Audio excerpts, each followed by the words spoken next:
Assalamualaikum warahmatullahi wabarakatuh. Jalur SDS yang ke-8 atau yang terakhir ini merupakan jalur sepanjang 14 km yang dimulai dari stasiun Selokromo menuju ke Wonosobo. Jadi di Wonosobo pun dibangun stasiun juga. Jadi ini merupakan pembangunan dari stasiun menuju ke stasiun. Nah, jalur ini diresmikan pada tanggal 7 Juni 1917. Jadi tidak lama gitu ya setelah jalur Banjarnegara Selo Kromo diselesaikan.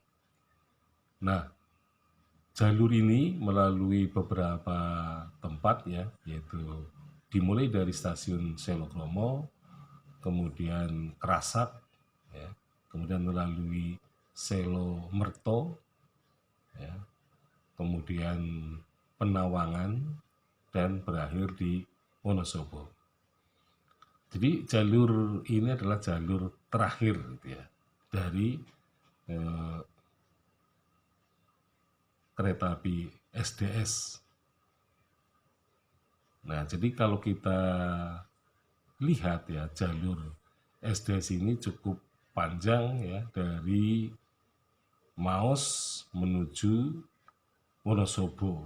Jadi ada 8 jalur yang menghubungkan sentra ya, produk pertanian di pedalaman, ya baik itu hutan, kemudian juga produk perkebunan yang bisa dibawa ya, tadinya dibawa ke Pelabuhan Cilacap, tetapi ini dibawa langsung ke stasiun Maos. Jadi stasiun Maos ini menghubungkan Priangan melalui Maos ya. Jadi jalur ini adalah jalur yang tentu saja dipakai untuk mengganti jalur yang tadinya melalui sungai. Jadi ekspor ya, produk-produk pertanian dan perkebunan di pedalaman Jawa Tengah itu dulunya dibawa melalui Sungai Serayu, kemudian ke Pelabuhan Cilacap, maka dialihkan menjadi jalur kereta api Maos ke arah barat, itu ke Priangan itu. Nah, sehingga tampaknya Pelabuhan Cilacap mengalami kemacetan ya, atau katakanlah tidak bisa berkembang lagi karena sudah dikalahkan dari jalur kereta api Maos menuju Priangan. Nah, jadi karena tampaknya ya rel kereta api itu kemungkinan dianggap fungsinya kurang istilahnya tidak produktif gitu ya, maka ketika Jepang datang ke sini ke Karsinan Banyumas, ya melakukan ya katakanlah mereteli ya rel kereta api dari Maos menuju ke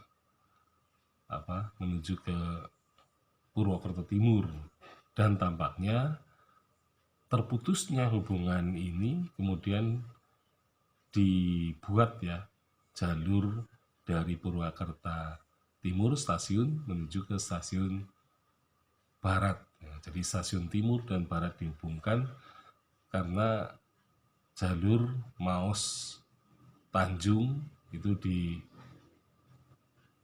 ya jalur kereta apinya dan dipasang di Birma. Nah, sehingga untuk mengekspor Batavia misalnya, maka harus melalui stasiun Barat dari Purwokerto dan harus dihubungkan dengan stasiun Timur milik SDS itu. Nah, jadi akhirnya kita bisa melihat bahwasanya jalur kereta api yang tadinya memang untuk ya membawa produk-produk pertanian di pedalaman Jawa, ternyata karena tidak pernah diperhitungkan, terutama untuk urusan ya, terutama urusan penumpang ya. Jadi sebenarnya urusan penumpang kelihatannya tidak menjadi urusan yang utama ya, sehingga bisa dikatakan, atau kalau kita mengevaluasi kereta api SDS ini, kelihatannya memang tidak memikirkan kepada penumpang yang bisa menggunakan jalur kereta api itu. Nah, karena memang masyarakat Karsinan Banyumas belum padat gitu kan. Jadi mereka sebenarnya untuk melakukan transportasinya ya kemungkinan tidak bisa sangat intensif gitu ya. Jadi kemungkinan salah satu penyebab kereta SDS ini dibekukan ya karena ternyata bahwa hasil yang diharapkan dari produk pertanian itu mungkin juga mengalami kemunduran ya, dan sementara tidak bisa beralih untuk kepentingan penumpang. Nah, sehingga kemungkinan bahwa kereta api SDS mungkin mengalami kerugian-kerugian ya, terutama karena penumpangnya terbatas ya, maka penghasilannya juga kemungkinan turun.